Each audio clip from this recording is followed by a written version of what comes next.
đó xem bắp là làm rây căng bấm bay về 10 lô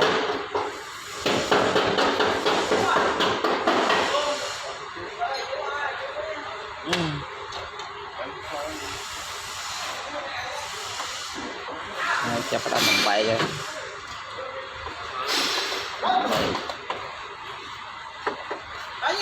terus này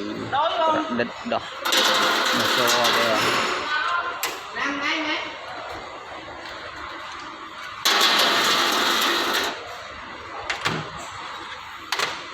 đó bay vừa chập chành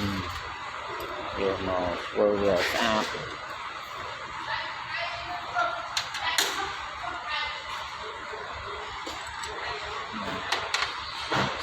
đó vật xoài nha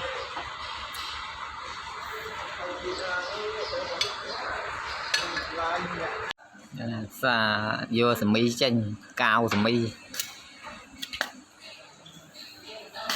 American chăng thưa mình nghe đi xì lui của bạn á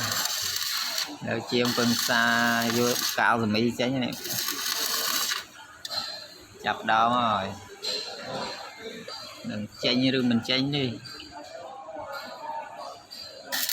chọc đừng mà ngày bán mùi ọt đây